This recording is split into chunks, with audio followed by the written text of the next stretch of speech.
The autumn wind whistled through the barren branches of ancient oak trees as a modest carriage approached the imposing gates of Blackwood Manor. Inside, 17-year-old Eleanor Hartwell clutched her small leather satchel with trembling hands, her green eyes reflecting both fear and determination. She had traveled for 3 days from the orphanage in London, carrying nothing but the clothes on her back and a mysterious locket that had been with her since birth. Blackwood Manor stood like a fortress against the grey Yorkshire sky, its Gothic towers piercing the clouds with an air of ancient grandeur. The estate sprawled across hundreds of acres, with manicured gardens that spoke of wealth accumulated over generations. Eleanor pressed her face against the carriage window, overwhelmed by the sheer magnitude of her new home. "Here we are, miss," the coachman called gruffly. "Blackwood Manor. Mind yourself now, the family here don't take kindly to your sort." Eleanor's heart sank at his words, but she straightened her shoulders with quiet dignity. She had learned long ago that respect was earned through actions, not birth. The orphanage had been harsh, but it had taught her resilience and the value of hard work. As the carriage pulled up to the servants' entrance, Eleanor caught sight of the grand front doors, massive oak panels adorned with intricate carvings of the Blackwood family crest. She wondered what it would be like to enter through those doors as an equal, rather than as a servant hired to care for the estate's gardens and assist in the kitchens. Mrs. Pemberton, the head housekeeper, emerged from the servants' entrance with a stern expression etched into her weathered face. Her grey hair was pulled back in a tight bun, and her black dress rustled with starched authority. She looked Eleanor up and down with obvious disapproval. "So, you're the orphan girl they've sent us," Mrs. Pemberton said, her voice carrying the weight of judgment. "I hope you understand your place here, girl. This is not some charity house where you can laze about. The Blackwood family has a reputation to maintain, and I'll not have it tarnished by the likes of you." Eleanor stepped down from the carriage, her worn boots touching the cobblestones of the courtyard. "Yes, ma'am. I understand completely. I'm here to work, and I'll do my best to earn my keep." Mrs. Pemberton's expression softened slightly at Eleanor's respectful tone, though suspicion still clouded her eyes. "Very well. Follow me, and I'll show you to your quarters. You'll be sharing a room with Mary, one of the kitchen maids. She'll explain your duties." As they walked through the servants' corridors, Eleanor marveled at the opulence that surrounded her, even in the working areas of the manor. The walls were lined with oil paintings, and the floors were covered with rich Persian rugs. Crystal chandeliers hung from the ceilings, casting warm light throughout the hallways. "The family is hosting a grand ball next week," Mrs. Pemberton explained as they climbed a narrow staircase to the servants' quarters. "Lord Blackwood's son, Master Adrian, is returning from his travels in Europe. There will be dozens of guests, and everyone must be on their best behavior." Eleanor's room was small but clean, with a single bed, a wooden dresser, and a small window that overlooked the gardens. Mary, a friendly girl of about 19 with auburn hair and freckles, greeted her with a warm smile. "Welcome to Blackwood Manor," Mary said cheerfully. "Don't mind Mrs. Pemberton's gruff manner. She's fair enough if you work hard and stay out of trouble. The family, well, they're another matter entirely." That evening, as Eleanor lay in her narrow bed, she fingered the locket at her throat. It was the only connection to her past, a delicate piece of silver jewelry with intricate engravings that had always seemed too fine for an orphan child. Inside was a miniature portrait of a beautiful woman with kind eyes and dark hair, similar to Eleanor's own features. The next morning, Eleanor was assigned to work in the gardens under the supervision of old Thomas, the head gardener. Despite his gruff exterior, Thomas proved to be a patient teacher, showing Eleanor how to tend to the roses, prune the hedges, and maintain the elaborate flower beds that were the pride of the estate. "You've got a natural touch with the plants, lass," Thomas observed as Eleanor carefully transplanted a row of delicate violets. "Most city folk don't understand that plants are living things with their own needs and personalities." Eleanor smiled, feeling a sense of belonging for the first time since arriving at the manor. "My mother must have had a garden," she said softly. "Sometimes I dream about flowers and sunshine, and it feels like a memory." Thomas gave her a curious look but said nothing more. In the distance, they could hear the sound of horses approaching the main entrance. Eleanor looked up to see a magnificent black stallion carrying a tall, dark-haired rider. Even from a distance, she could tell he carried himself with the confidence of nobility. "That'll be Master Adrian," Thomas said, following her gaze. "Been away for 2 years, studying art and architecture in Italy. They say he's changed quite a bit since he left." Eleanor watched as the rider dismounted gracefully, his movements fluid and confident. He was tall and lean, with dark hair that caught the sunlight and strong features that spoke of aristocratic breeding. Even from across the gardens, she could sense an air of mystery about him. "Best keep your eyes on your work, lass," Thomas warned gently. "The family don't take kindly to servants who get ideas above their station." But Eleanor found it difficult to concentrate on her gardening as she caught glimpses of the young lord throughout the day. He seemed different from what she had expected of the aristocracy, less pompous, more thoughtful. She watched him speak kindly to the stable boys and saw him pause to examine the flowers in the garden with genuine interest. The days leading up to the grand ball were filled with frantic preparation. Eleanor worked from dawn until dusk, helping to polish silver, arrange flowers, and ensure that every corner of the manor gleamed with perfection. Despite her exhaustion, she found herself looking forward to glimpsing the splendor of the aristocratic world, even if only from the servants' quarters.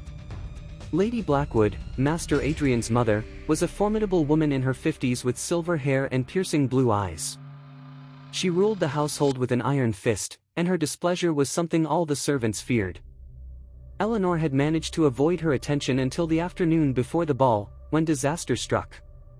Eleanor was carrying a tray of delicate crystal glasses to the ballroom when she encountered Lady Blackwood in the hallway. The lady was berating a young footman for some minor infraction, her voice sharp with aristocratic disdain. "Incompetent fool!" Lady Blackwood snapped. "How dare you track mud through my house? Do you have any idea how much these Persian rugs cost? They're worth more than your entire family will earn in a lifetime." Eleanor, distracted by the harsh scene, failed to notice the small oriental rug that had been placed to protect the polished floor. Her foot caught the edge, and she stumbled, sending the tray of crystal glasses crashing to the marble floor. The sound of shattering crystal echoed through the hallway like a gunshot. Lady Blackwood turned on Eleanor with fury that made the autumn wind seem warm by comparison. "You clumsy orphan! Do you realize what you've done? Those glasses were part of a set that belonged to my grandmother, irreplaceable pieces that have been in our family for generations." Eleanor dropped to her knees, desperately trying to gather the broken pieces while tears of shame and frustration burned her eyes. "I'm so sorry, my lady. It was an accident. I'll pay for the damage somehow, I promise." Lady Blackwood's laugh was cold and bitter. "Pay for it? You stupid girl, you couldn't earn enough in 10 lifetimes to replace what you've destroyed. I should have known better than to allow orphan trash into my home. You people have no appreciation for quality or refinement. Mother, what's happened here?" The voice was deep and cultured, with a slight accent that spoke of European education. Eleanor looked up to see Master Adrian approaching, his dark eyes taking in the scene with concern. Lady Blackwood's expression immediately softened when she saw her son. "Adrian, darling, this clumsy servant girl has destroyed your great-grandmother's crystal. I was just explaining to her the consequences of her carelessness." Master Adrian's gaze fell on Eleanor, still kneeling among the broken glass. Their eyes met for a moment, and Eleanor saw something unexpected in his expression, not anger or disdain, but understanding and perhaps even sympathy. "Accidents happen, Mother," he said quietly. "I'm sure the girl didn't mean any harm." Lady Blackwood's face flushed with indignation. "Adrian, you can't be serious. This is exactly the kind of bleeding heart nonsense that your father warned me about. You spend too much time with artists and philosophers on the continent. These people need to understand their place." Master Adrian stepped closer, his presence somehow making Eleanor feel less alone in her shame. "Perhaps we should focus on making sure she's not injured rather than on replaceable objects." His words sparked a flame of rage in Lady Blackwood's eyes. "Replaceable? Those glasses were priceless family heirlooms. And you're worried about this orphan? Adrian, I fear your travels have addled your brain. You seem to have forgotten the natural order of things." Eleanor rose to her feet, her hands bleeding from the broken glass. "Please, My lady, Master Adrian, I take full responsibility. I'll work extra hours to make up for the damage in any way I can. Lady Blackwood waved her hand dismissively. You'll work extra hours regardless, girl. And you'll have the cost of those glasses deducted from your wages. It will take you years to pay off your debt to this family. Master Adrian frowned. Mother, surely that's excessive. The girl's wages are barely enough to survive on as it is. Enough. Lady Blackwood's voice cracked like a whip. I will not have my judgment questioned by my own son over a servant. Adrian, you will join me in the drawing room. We need to discuss your attitude before our guests arrive tomorrow.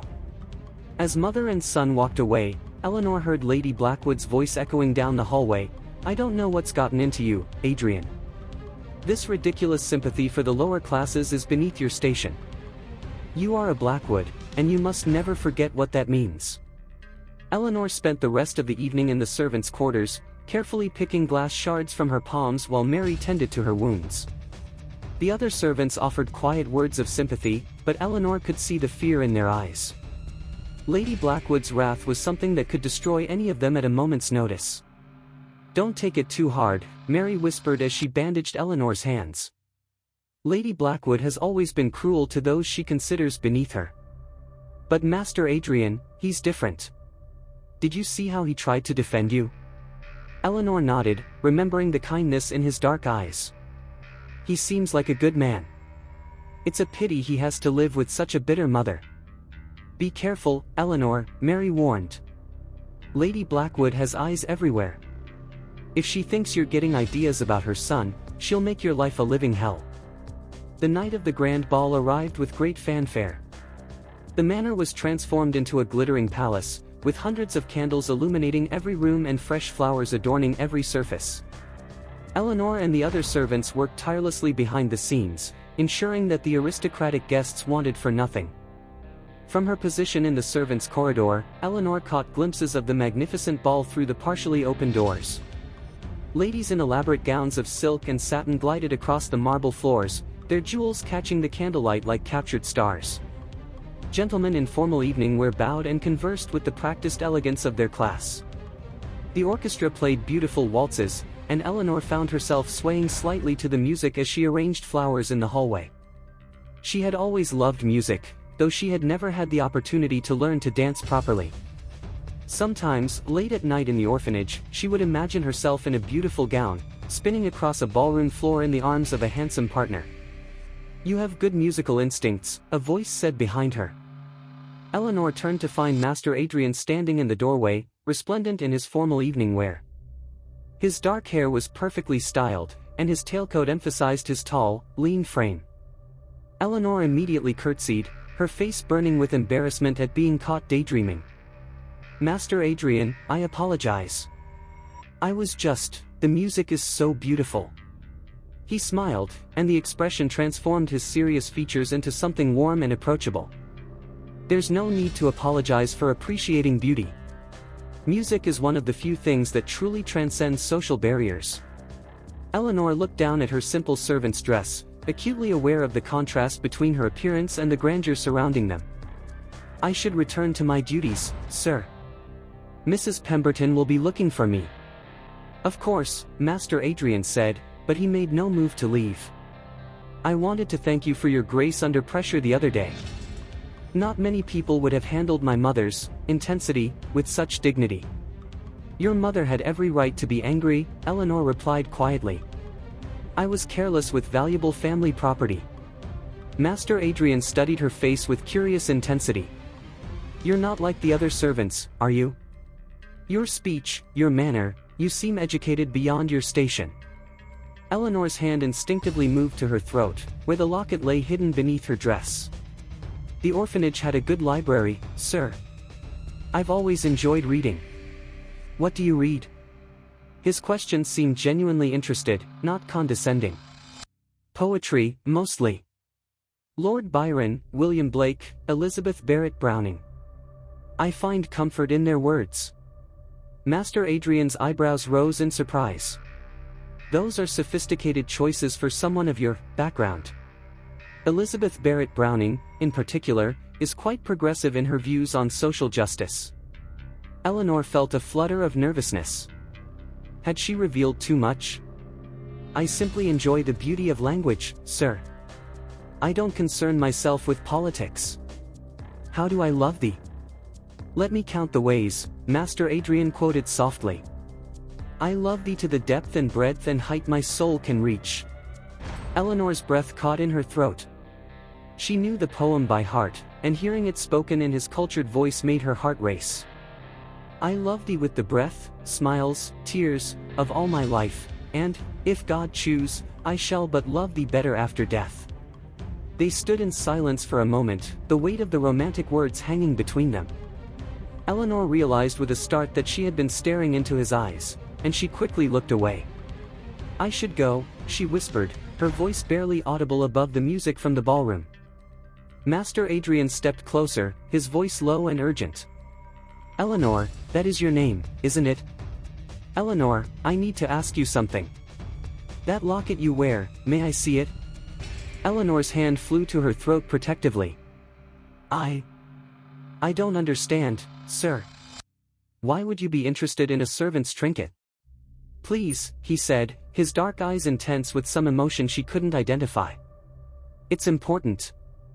I think I may have seen it before. With trembling fingers, Eleanor drew the locket from beneath her dress. Master Adrian's sharp intake of breath confirmed her suspicions that this was more than casual curiosity. My God, he whispered, reaching out to touch the delicate silver chain. Where did you get this? It was with me when I was brought to the orphanage, Eleanor said, her voice shaking. It's the only thing I have of my past. The matron said it was pinned to my blanket when I was found as an infant. Master Adrian's face had gone pale. Eleanor, I need you to come with me. There's something you need to see. He led her through the servants' corridors to a small study that Eleanor had never seen before. The room was lined with portraits, and Master Adrian stopped in front of one particular painting. Eleanor gasped when she saw it. The portrait showed a young woman with dark hair and kind eyes, wearing the exact same locket that Eleanor carried. The resemblance between Eleanor and the painted figure was unmistakable. This is Lady Catherine Blackwood, Master Adrian said quietly. My father's younger sister. She disappeared 18 years ago, shortly after giving birth to a daughter out of wedlock. The family disowned her, and she was never seen again. Eleanor felt the world spinning around her. You're saying, you think I'm... I think you're her daughter, Master Adrian said, his voice filled with wonder and disbelief. I think you're my cousin, Eleanor. I think you're Lady Catherine's child. The implications hit Eleanor like a physical blow. If what Master Adrian was saying was true, then she wasn't just a poor orphan. She was a member of the Blackwood family, with noble blood flowing through her veins. But why would she give me away? Eleanor asked, tears streaming down her face. Why would she abandon me? Master Adrian's expression was gentle but sad. My grandfather was a harsh man, Eleanor. When Catherine became pregnant without being married, he threatened to destroy her and her child. She must have given you up to protect you, to give you a chance at life. Eleanor sank into a chair, overwhelmed by the revelation. All these years, I thought I was nobody. I thought I had no family, no heritage, no place in the world. You have a place, Master Adrian said firmly. You have every right to be here, to claim your heritage. You're a Blackwood, Eleanor. This is your home. But even as he spoke the words, they both knew the reality was far more complicated. Lady Blackwood would never accept an illegitimate orphan as a member of the family, regardless of blood ties. The scandal would destroy the family's reputation and social standing. What do we do now? Eleanor asked, her voice small and frightened. Master Adrian knelt beside her chair, taking her bandaged hands in his. We find proof. We find the truth about your mother and make sure you get what's rightfully yours. You deserve to know who you really are, Eleanor. You deserve to take your place in the world. As they sat together in the flickering candlelight, Eleanor felt something she had never experienced before, the warmth of family, the security of belonging. But she also felt the weight of the challenges ahead. Lady Blackwood's cruelty, the rigid social structures of Victorian society, and the scandal that would inevitably follow the revelation of her true identity. The days following the ball were filled with secret meetings and careful investigations. Master Adrian, who insisted that Eleanor call him Adrian in private, threw himself into researching his aunt's disappearance with the passion of a man possessed. They met in the early morning hours in the library, when the rest of the household was still asleep. Adrian had gathered all the family records, letters, and documents he could find relating to Lady Catherine's life and mysterious disappearance. "Look at this," Adrian said, spreading a collection of letters across the mahogany desk. "These are letters from Catherine to my father, written in the months before she disappeared. She was in love with a man named Thomas Hartwell." Eleanor's heart skipped a beat. "Hartwell? But that's my surname at the orphanage. They said it was the name on the blanket I was wrapped in." Adrian nodded excitedly. "Exactly. Thomas Hartwell was a tutor who worked for several aristocratic families. He was intelligent, well-educated, but unfortunately not wealthy or titled. My grandfather would have considered him completely unsuitable for Catherine." They pored over the letters, which painted a picture of a passionate love affair between Catherine and Thomas. The young woman's words spoke of deep affection and plans for a future together, despite the social obstacles they faced. "Listen to this," Eleanor said, reading from one of the letters. "My dearest Thomas, I care nothing for father's objections or society's expectations. Love cannot be governed by title or fortune. Our child will be born into a world where such distinctions matter less than the content of one's character." Adrian looked up from a family genealogy he had been studying. Catherine was idealistic, perhaps naively so. She believed that love could overcome social barriers, but the reality of Victorian society is much harsher. "What happened to Thomas?" Eleanor asked, though she feared she already knew the answer. Adrian's expression grew dark. "According to these records, he died in a carriage accident 3 months before you were born. Catherine was left alone, pregnant, and facing my grandfather's wrath." Eleanor felt a deep sadness for the mother she had never known. She must have been desperate. A woman alone with a child, disowned by her family, with no means of support. "There's more," Adrian said, pulling out a legal document. "I found this in my father's private papers. It's a record of payment made to the St. Mary's Orphanage in London, dated 18 years ago. The payment was made anonymously, but it's in my father's handwriting." Eleanor studied the document, her hands trembling. "Your father knew where I was all along." "It appears so. I think Catherine made some arrangement with him before she disappeared. She wanted to ensure you would be cared for, even if she couldn't raise you herself." The revelation that Lord Blackwood had known of her existence all these years was almost too much to bear. Eleanor had worked in his gardens, served in his household, endured his wife's cruelty, all while he knew she was his own niece. "We need to confront him," Eleanor said, her voice filled with righteous anger. "He has no right to keep this secret any longer." Adrian placed a gentle hand on her shoulder. "We need to be careful, Eleanor. My father is not a cruel man, but he's bound by duty and family honor. The scandal of acknowledging an illegitimate child could destroy everything he's worked to build." "And what about my rights?" Eleanor demanded. "What about my mother's memory? Do they count for nothing?" "They count for everything," Adrian said firmly. "But we need to approach this strategically. We need irrefutable proof and a plan for how to handle the social implications." Over the following weeks, their investigation continued. They discovered that Catherine had fled to France after giving birth, hoping to start a new life there. But trail grew cold after that, and they found no record of what had happened to her. Meanwhile, Eleanor continued her duties as a servant, but the knowledge of her true identity made every moment of subservience painful. When Lady Blackwood berated her for some minor infraction, Eleanor had to bite her tongue to keep from revealing what she knew. "I don't like the way you've been looking at me lately, girl," Lady Blackwood said one afternoon as Eleanor arranged flowers in the drawing room. "You have an insolent expression that I find most distasteful."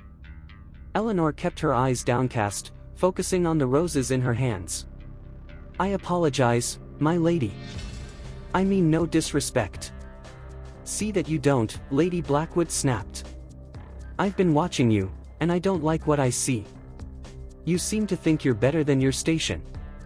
Perhaps it's time we found you employment elsewhere.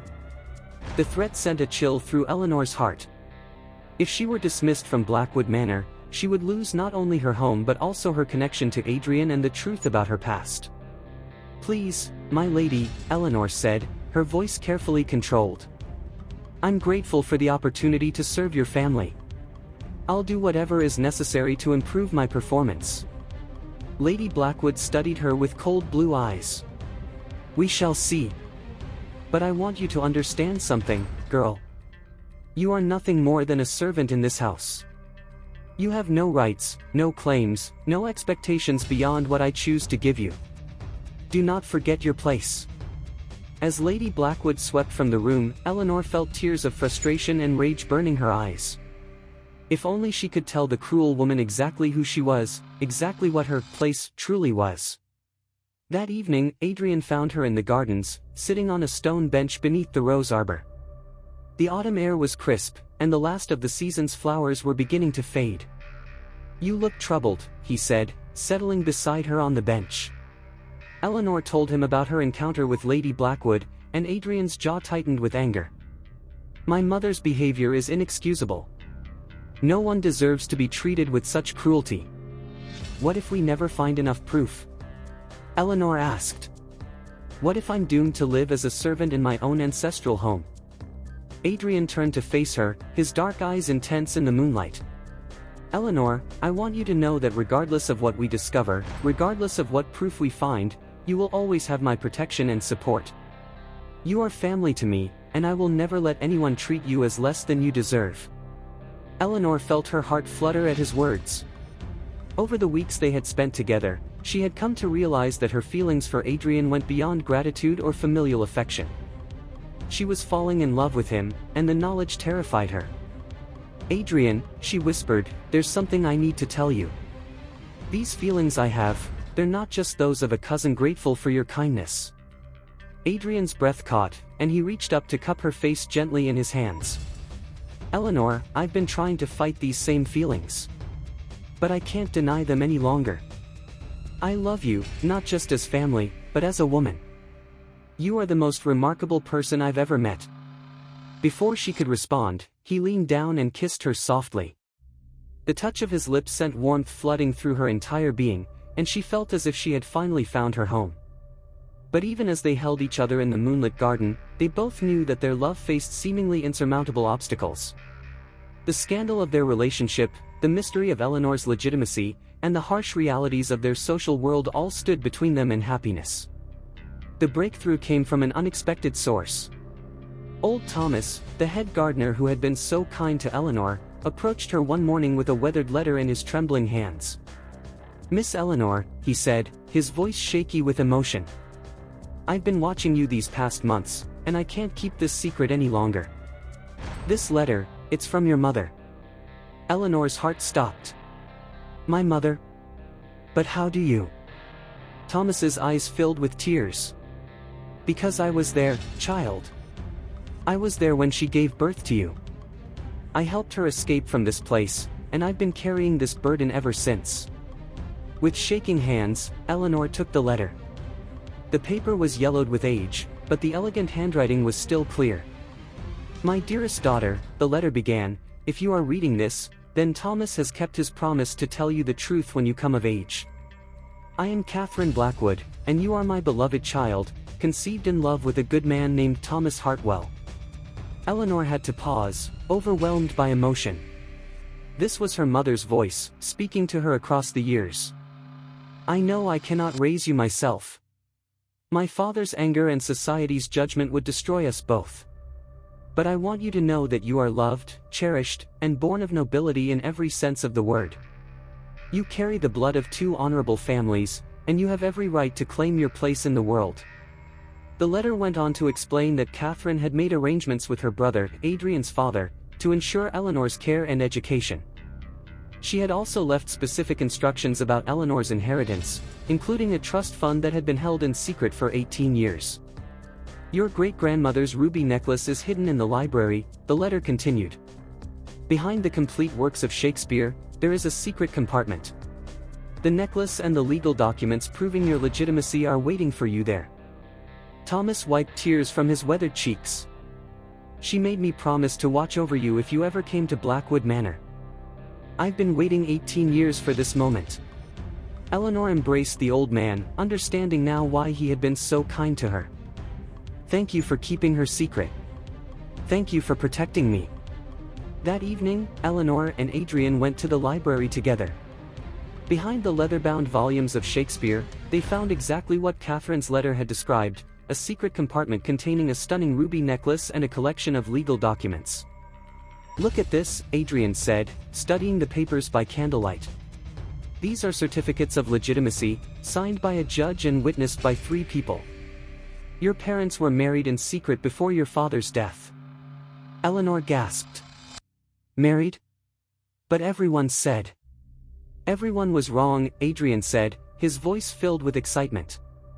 You're not illegitimate at all. You're the lawful daughter of Catherine Blackwood and Thomas Hartwell. You have every legal right to claim your inheritance. The documents revealed that Catherine had indeed married Thomas in a private ceremony, with only a few close friends as witnesses.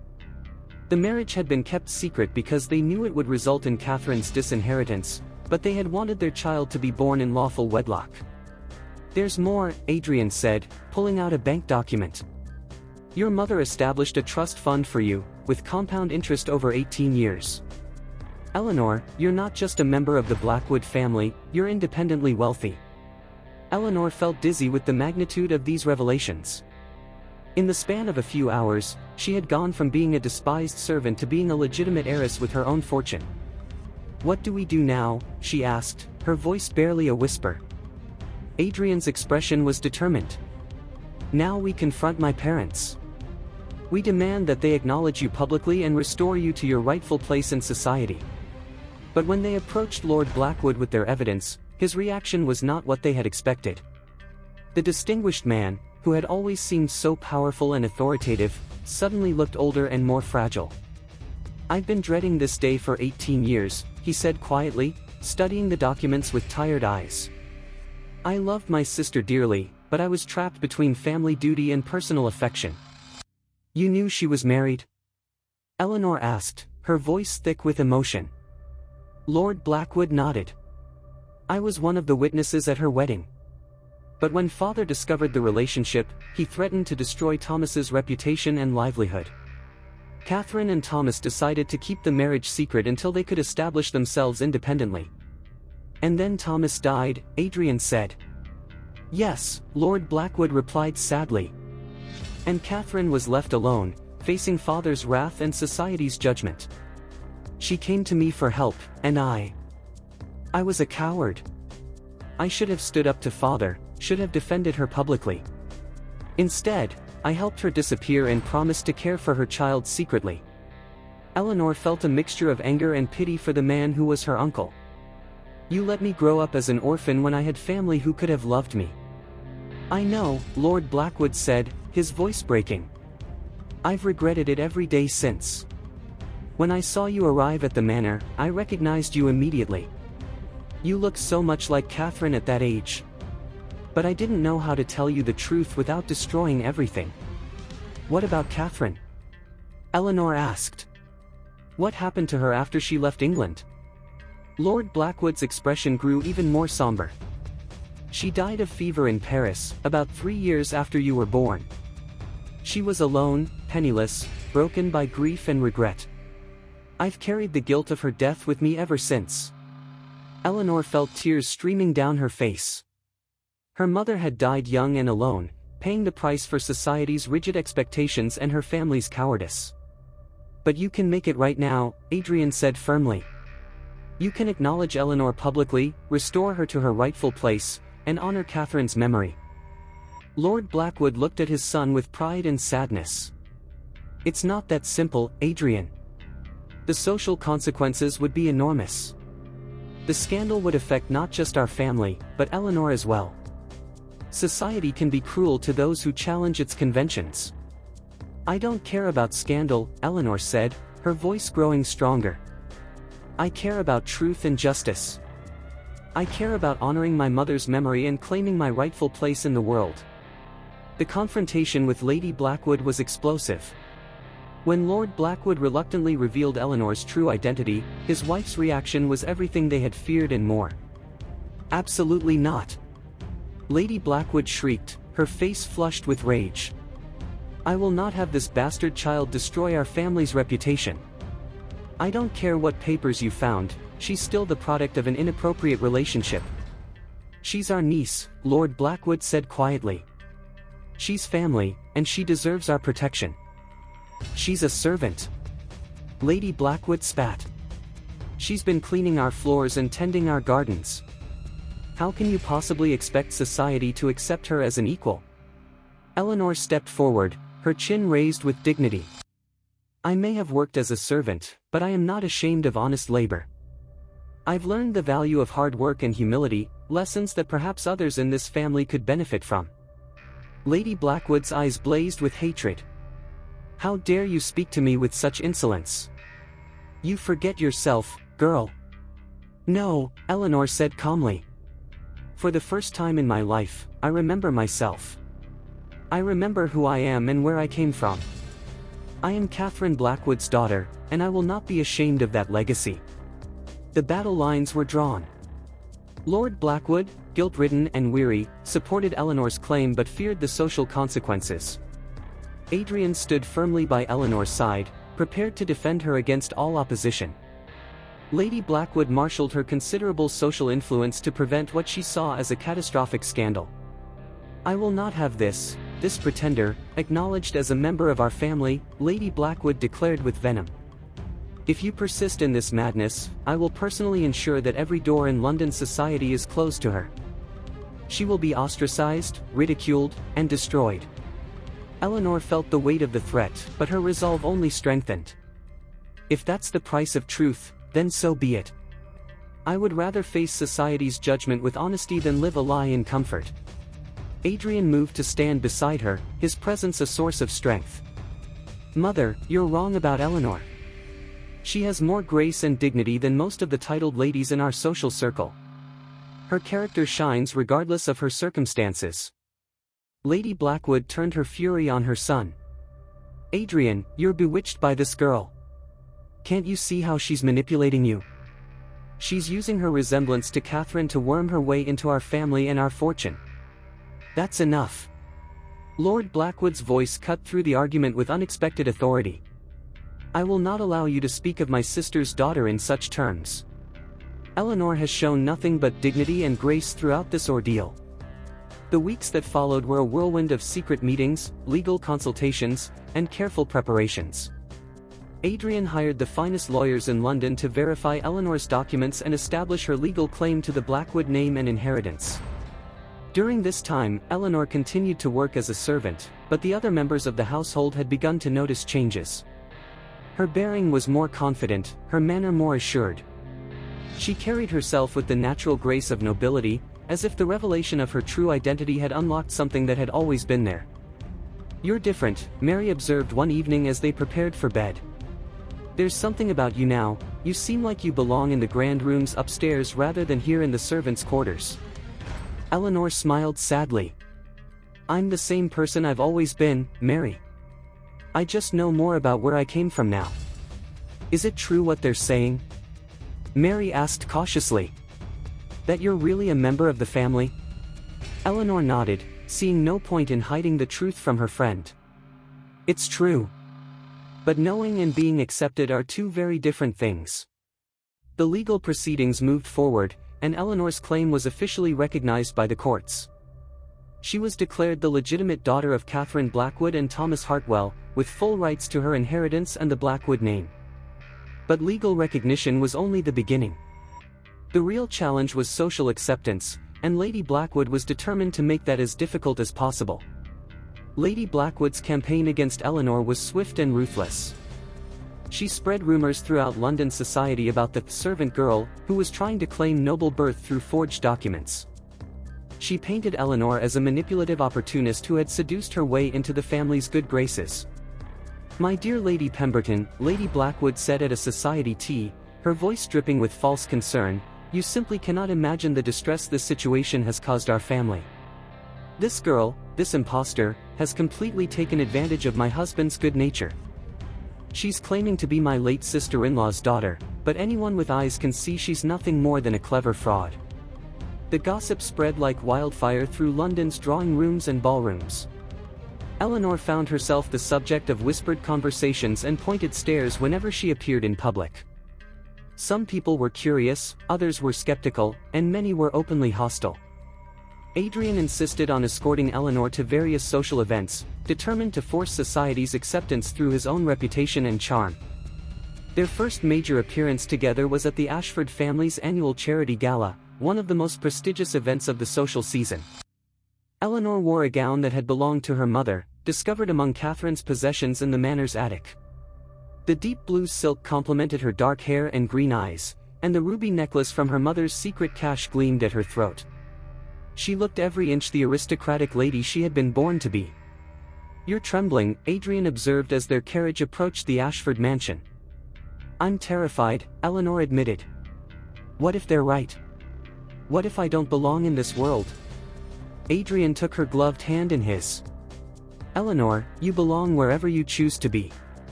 You have more genuine nobility in your little finger than most of these people have in their entire bodies." The grand ballroom of the Ashford mansion was a sea of silk, jewels, and carefully arranged social hierarchies. As Adrian and Eleanor entered, conversations stopped and all eyes turned to them. Eleanor felt the weight of every stare, every whispered comment, every raised eyebrow. "Good God," she heard one gentleman mutter to his companion. "Is that really the servant girl who's claiming to be a Blackwood?" "She's quite beautiful," another voice observed. "But beauty doesn't make one a lady." Adrian led Eleanor through the crowd with confident grace, introducing her to various acquaintances as "my cousin, Miss Eleanor Blackwood." Some people were polite but cool, others were openly skeptical, and a few were genuinely welcoming. Lady Ashford, their hostess, was a woman of great influence and generally fair judgment. She studied Eleanor with keen eyes before speaking. "Miss Blackwood," she said carefully, "I knew your mother when we were girls. You have a remarkable resemblance to dear Catherine. She was a spirited young woman with strong convictions about social justice." "Thank you, Lady Ashford," Eleanor replied with quiet dignity.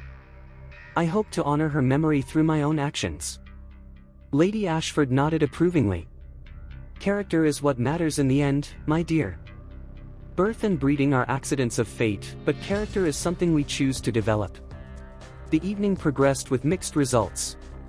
Eleanor danced with several gentlemen, including Adrian, and engaged in intelligent conversation with various ladies. She spoke eloquently about literature, demonstrated her knowledge of current affairs, and showed genuine interest in the charitable causes being discussed. But the real test came when Lady Blackwood herself arrived at the gala, dressed in magnificent purple silk and surrounded by her most loyal social allies. "Eleanor," Lady Blackwood said, her voice carrying across the ballroom with calculated volume, "how interesting to see you here. I wasn't aware that servants were now being invited to the Ashford galas."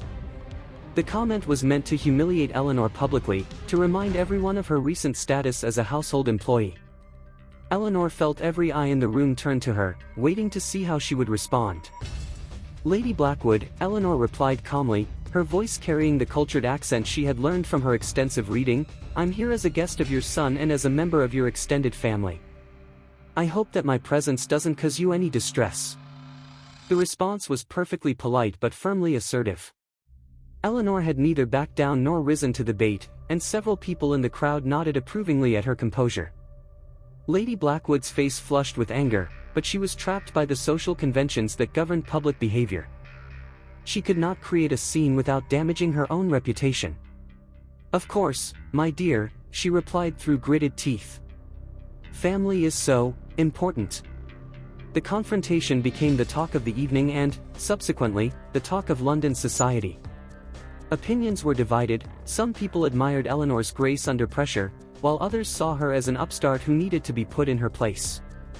As the weeks passed, Eleanor faced test after test of her character and resolve. Society watched her every move, waiting for her to make a mistake that would justify their prejudices. Some people embraced her story as romantic and inspiring, while others remained convinced that she was a fraud. The most difficult challenge came from an unexpected source. Lord Pemberton, a wealthy and influential member of Parliament, publicly challenged Eleanor's claim to legitimacy. He hired investigators to examine her documents and her story, determined to expose what he was convinced was an elaborate deception. "Mark my words," Lord Pemberton declared at his club, "this girl is nothing more than a clever actress who has convinced the Blackwood family to accept her false claims. I intend to prove it." The investigation was thorough and invasive. Eleanor's entire life was examined, her years at the orphanage, her education, her work as a servant, every detail of her existence. The process was humiliating and exhausting, but Eleanor endured it with quiet dignity. During this ordeal, Adrian never left her side. He faced social ostracism for his support of Eleanor, with several of his friends and business associates distancing themselves from him. But his loyalty never wavered. "You don't have to sacrifice your reputation for me," Eleanor told him one evening as they walked through the manor's gardens. "I can fight this battle alone."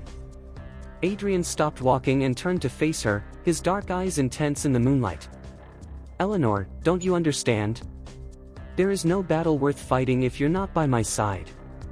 You are the most important thing in my life. But what about your position in society? Your business interests? Your future?"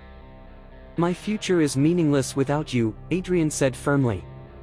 "I would rather be a social outcast with you than a respected gentleman without you." Eleanor felt tears spring to her eyes. "I love you, Adrian. I've loved you since the moment you showed me kindness when everyone else saw only a servant to be scorned." "And I love you," Adrian replied, taking her hands in his. "Not just for your beauty, though you are beautiful beyond measure. I love your strength, your intelligence, your compassion, your courage. You are everything I could ever want in a partner." He dropped to one knee in the moonlit garden, pulling out a ring that had belonged to his grandmother. "Eleanor Blackwood, will you marry me? Will you be my wife and my equal partner in all things?" Eleanor gasped, overwhelmed by the gesture and the love she saw in his eyes. "Yes," she whispered. "Yes, Adrian, I will marry you." But their joy was tempered by the reality of their situation. Lady Blackwood's opposition to the match was fierce and unrelenting. She threatened to disown Adrian if he went through with the marriage, and she used all her social influence to prevent the engagement from being announced. "I will not have my son married to a servant," she declared to anyone who would listen. "This infatuation will pass, and he will come to his senses." The situation reached a crisis point when Lord Pemberton's investigation concluded. To everyone's surprise, including his own, the investigators found that Eleanor's claims were completely legitimate. Every document was authentic, every witness was credible, every detail of her story was verified. "I must admit," Lord Pemberton announced publicly, "that I was wrong about Miss Blackwood. She is indeed the legitimate daughter of Catherine Blackwood and Thomas Hartwell. Her claims to the Blackwood name and inheritance are legally and morally sound." The public vindication was a turning point. Many people who had been skeptical of Eleanor's story now embraced her as a romantic heroine who had overcome poverty and prejudice to claim her rightful place in society. But the greatest vindication came from an unexpected source. The Duchess of Marlborough, one of the most respected figures in London society, invited Eleanor to tea at her magnificent estate. "My dear child," the Duchess said, studying Eleanor with kind but sharp eyes, "I knew your mother well. Catherine was one of the most remarkable young women of her generation, intelligent, compassionate, and unafraid to challenge social conventions when they conflicted with her principles." "Thank you, Your Grace," Eleanor replied. "I hope to live up to her example." The Duchess smiled. "From what I've observed, you already have. Your grace under pressure, your dignity in the face of adversity, your refusal to be broken by society's cruelty, these are the qualities that define true nobility." The Duchess's endorsement carried enormous weight in London society. Suddenly, Eleanor found herself welcomed into the highest circles, invited to the most exclusive events, and treated with the respect due to her station. But Lady Blackwood was not defeated.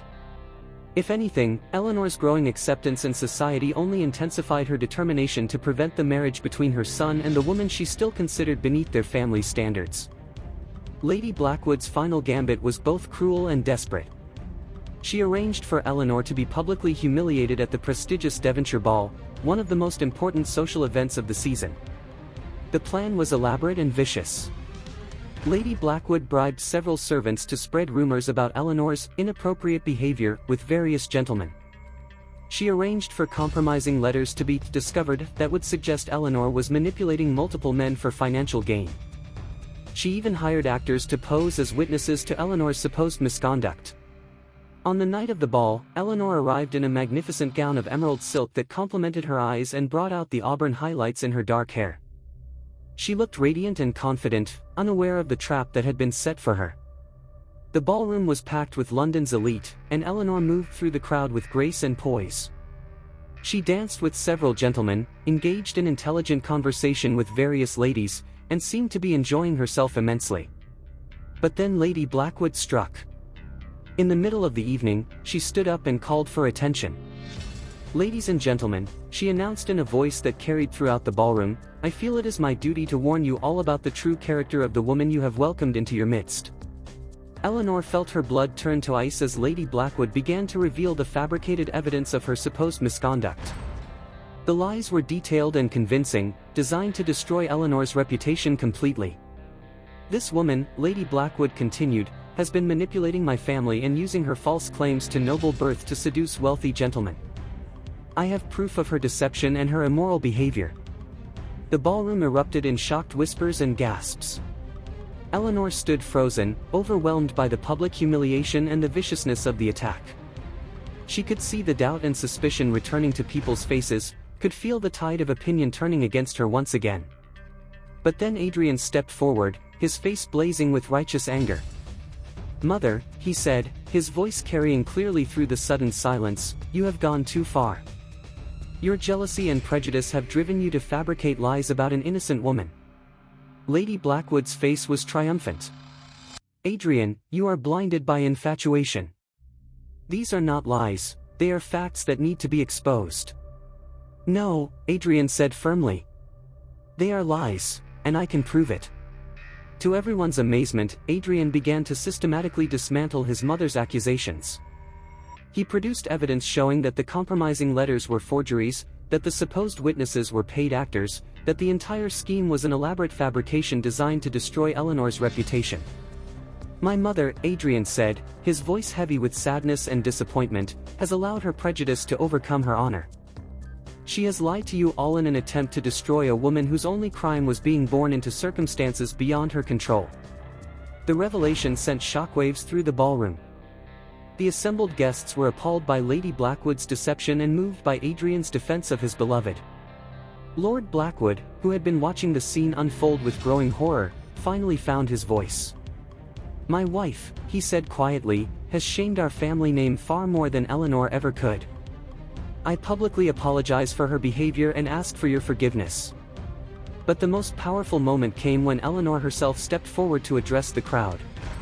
"Ladies and gentlemen," she said, her voice clear and strong despite the tears in her eyes, "I stand before you not as a victim, but as a woman who has learned something important about the nature of true nobility." The ballroom was completely silent, every person hanging on her words. "I have been poor and I have been despised," Eleanor continued. "I have worked as a servant and endured humiliation. But I have also been loved and accepted by people who saw past my circumstances to my character. I have learned that true nobility comes not from birth or wealth, but from how we treat others, especially those who have less power than ourselves."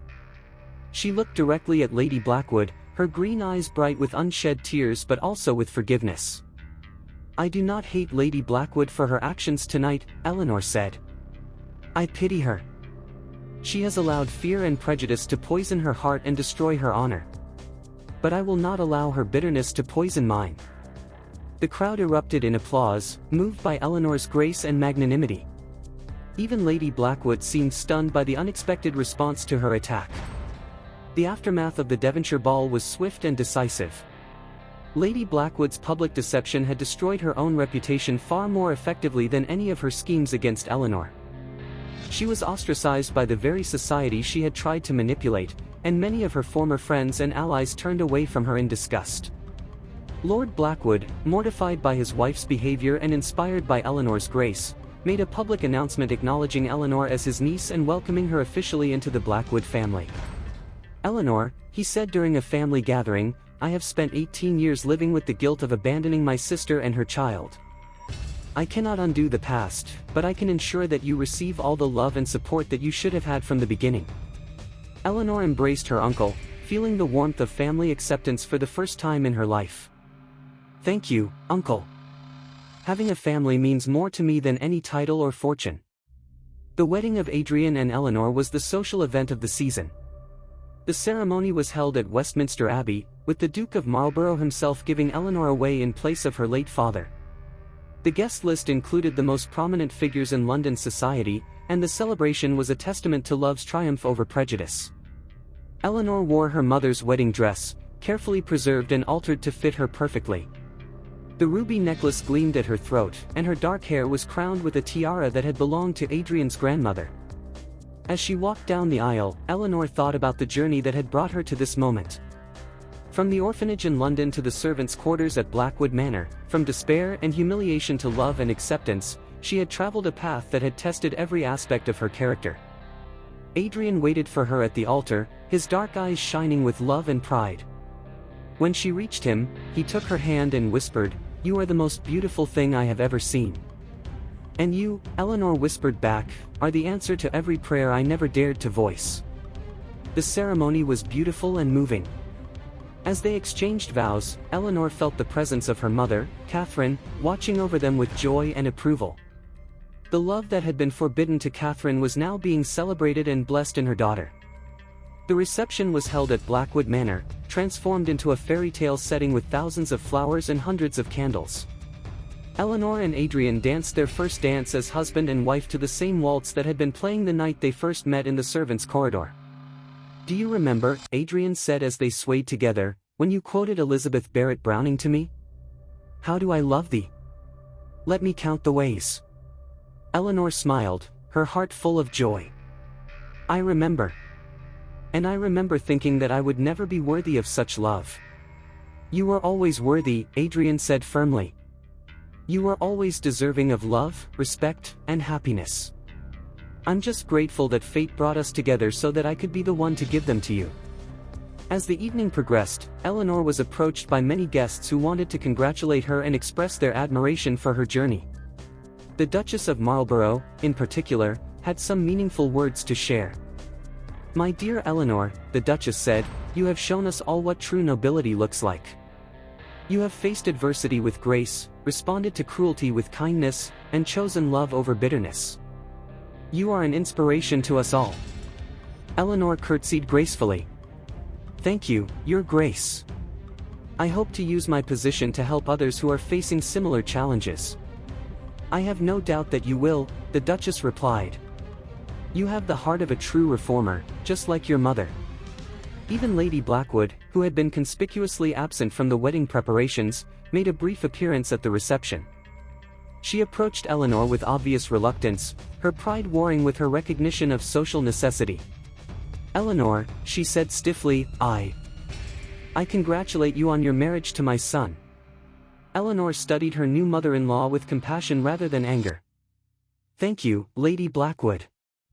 I hope that in time, we might find a way to be family to each other." Lady Blackwood's composure cracked slightly. I don't know if that's possible. I have done terrible things to you." "You have," Eleanor agreed gently. "But I have learned that holding on to anger only poisons the heart that harbors it.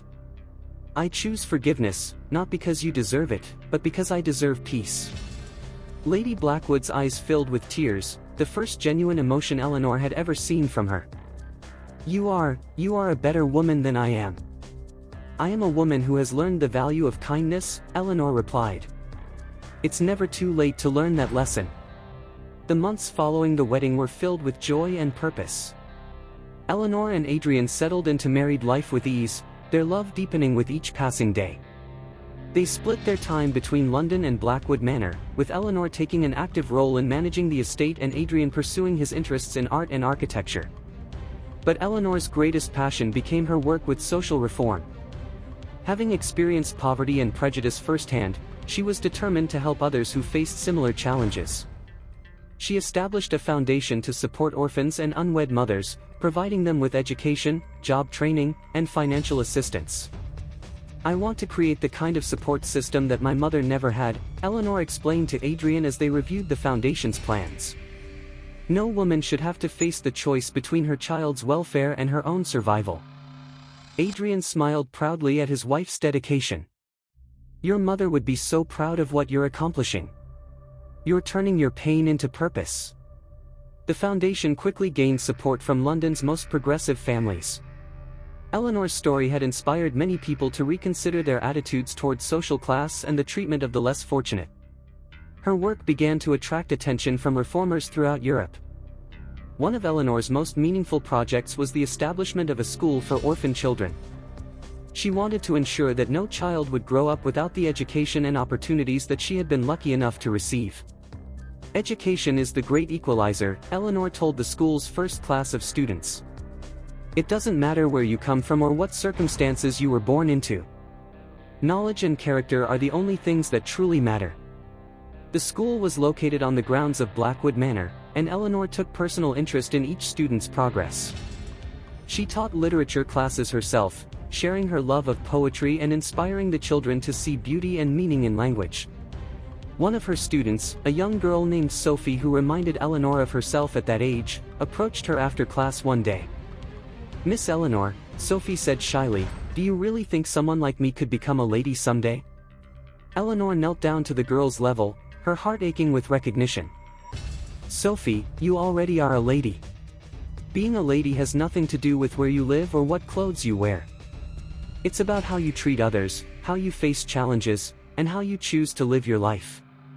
"But I don't have a family or a fine house," Sophie protested. "I didn't have those things either when I was your age," Eleanor said gently. "But I had something more valuable: hope, determination, and the belief that I could create a better life for myself. You have those same qualities." Sophie's eyes brightened. "Really? You think I can be successful like you?" "I think you can be anything you want to be," Eleanor said firmly. "And I'll be here to help you every step of the way." As the seasons passed, Eleanor's influence continued to grow. She became a sought-after speaker at social reform events, and her autobiography, From Servant to Lady, A True Story of Love and Redemption, became a bestseller throughout Europe. But perhaps her greatest joy came from her personal life. 2 years after their wedding, Eleanor and Adrian welcomed their first child, a daughter they named Catherine in honor of Eleanor's mother. "She's beautiful," Adrian said, cradling the infant in his arms. "She has your eyes and your stubborn chin." Eleanor laughed softly, exhausted but happy. "I hope she has your kind heart and your courage to stand up for what's right." "She'll have both," Adrian said confidently. "And she'll grow up knowing that she's loved and valued for who she is, not for what circumstances she was born into." As Eleanor watched her husband hold their daughter, she felt a deep sense of completion. The little girl would grow up with all the love and security that Eleanor had dreamed of as a child. She would know her heritage, her worth, and her place in the world. 5 years after her wedding, Eleanor stood in the garden of Blackwood Manor, watching her children play among the roses.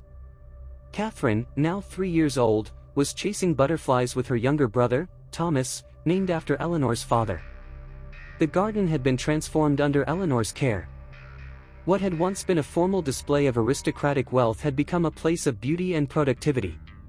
Eleanor had added vegetable plots where the children from her school could learn about agriculture, and she had planted medicinal herbs that were used in the free clinic she had established in the village.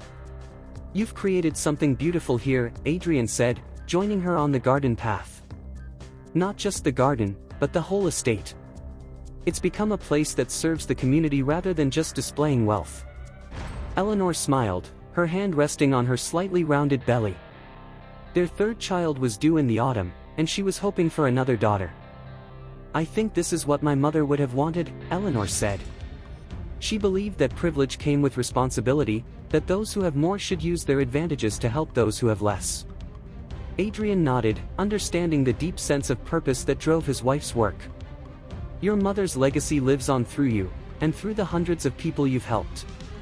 Their conversation was interrupted by the arrival of a visitor. A young woman in simple but clean clothes approached them hesitantly, clearly nervous about intruding on the lord and lady of the manor. "Excuse me," the woman said, "are you Lady Eleanor Blackwood?" "I am," Eleanor replied kindly. "How may I help you?" The woman's eyes filled with tears. "My name is Sarah Mitchell. I was one of the first girls you helped through your foundation. You provided me with an education and helped me find employment as a governess. I wanted to thank you." Eleanor felt her heart swell with pride and joy. "Sarah, I remember you. How wonderful to see you again. Are you happy in your position?" "Very happy," Sarah said, her voice trembling with emotion. "But more than that, I'm engaged to be married to a wonderful man who values me for my character and intelligence. None of this would have been possible without your help." "You accomplished everything yourself," Eleanor said firmly. "I simply provided opportunities. You had the courage and determination to seize them." Sarah shook her head. "You gave me hope when I had none. You showed me that my circumstances didn't define my worth. You changed my life." After Sarah left, Eleanor and Adrian continued their walk through the gardens. They passed the small memorial garden that Eleanor had created in honor of her mother, with a beautiful statue surrounded by Catherine's favorite flowers. "Do you ever regret it?" Adrian asked quietly.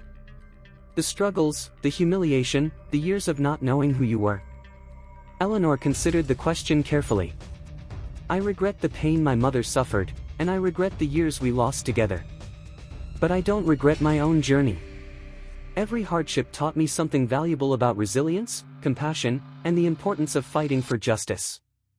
And I'm grateful for every step of that journey," Adrian said, taking her hand. "Because it shaped you into the remarkable woman you are today." As the sun set over the Yorkshire countryside, Eleanor reflected on the path that had brought her to this moment. From the orphanage in London to the servants' quarters at Blackwood Manor, from despair and humiliation to love and purpose, she had traveled a road that had tested every aspect of her character. She thought about the young girl who had arrived at Blackwood Manor with nothing but a small satchel and a mysterious locket. That girl had been brave enough to hope, strong enough to endure, and wise enough to choose love over bitterness. Those qualities had carried her through every challenge and brought her to this place of happiness and fulfillment. "Come," Adrian said, offering her his arm. "Let's go in. The children will be wanting their bedtime stories." As they walked toward the manor, Eleanor felt a deep sense of gratitude for the journey that had brought her home. She had learned that true nobility came not from birth or wealth, but from character and compassion. She had discovered that love was indeed the strongest force in the world, capable of overcoming any obstacle and healing any wound. The little orphan girl who had once been despised and rejected had become a woman who was loved and respected throughout London society. But more importantly, she had become a woman who used her position to lift others up, to fight for justice, and to create a better world for future generations. 20 years later, Eleanor stood before a group of young women at the Oxford University Extension program she had helped establish. As one of the first institutions to offer higher education to women regardless of their social background, it represented everything she had fought for throughout her life. "My dear students," she said, her voice carrying the wisdom of experience, "I want to share with you the most important lesson I have learned in my life." The young women listened intently, knowing that Lady Eleanor Blackwood's story was legendary throughout England. "I once believed that our circumstances define us," Eleanor continued. "I thought that being born poor and parentless meant I was destined for a life of servitude and insignificance. I was wrong." She paused, looking at each eager face in the room. "What defines us is not where we come from, but where we choose to go. Not what happens to us, but how we respond to what happens to us. Not the obstacles we face, but the courage we show in overcoming them." A young woman raised her hand. "But Lady Eleanor, what if society refuses to accept us? What if we're rejected because of our background?" Eleanor smiled, remembering her own fears and doubts. then we must have the courage to prove them wrong. We must show through our actions that worth is not determined by birth or wealth, but by character and compassion. Another student spoke up. What if we fail? What if we're not strong enough to overcome the challenges? Failure is not falling down, Eleanor replied. Failure is refusing to get back up. Every setback is an opportunity to learn, to grow, and to become stronger. I was humiliated, rejected, and despised, but I never gave up hope that I could create a better life for myself. She walked to the window, looking out at the bustling streets of Oxford where young women from all backgrounds were pursuing their dreams. But perhaps most importantly, Eleanor said, remember that success is not just about achieving your own goals. True success comes from using your achievements to help others. When you climb the mountain, reach back and help someone else up. As the class ended, Eleanor felt a deep sense of satisfaction. These young women would go out into the world armed with education, confidence, and the belief that they could change their circumstances through hard work and determination. On the train back to Yorkshire, Eleanor reflected on the journey that had brought her to this moment. She had started as a despised orphan and had become a respected advocate for social reform. She had faced rejection and humiliation and had chosen love and forgiveness. She had experienced the cruelty of prejudice and had dedicated her life to fighting for justice. But the greatest lesson of all was the one she had learned in the garden of Blackwood Manor so many years ago, that every person has inherent worth and dignity, regardless of their circumstances. That true nobility comes from character, not bloodline. That love is indeed the strongest force in the world, capable of transforming lives and overcoming any obstacle. As the train pulled into the station near Blackwood Manor, Eleanor saw Adrian waiting for her on the platform, his hair now silver but his eyes still bright with love and pride. Their children, now adults with families of their own, had gathered to welcome her home. How was your lecture? Adrian asked, embracing her warmly. Wonderful, Eleanor replied. I think I reached them. I think they understand that they have the power to change their own lives and the lives of others. Just like their teacher, Adrian said with a smile. As they walked home through the village, Eleanor saw the tangible results of her life's work. The school was thriving, the clinic was serving hundreds of patients, and the foundation had helped thousands of people improve their circumstances.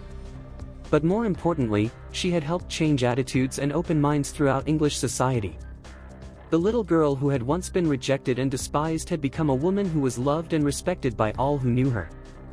She had proven that with courage, determination, and compassion, anyone could overcome their circumstances and create a life of meaning and purpose.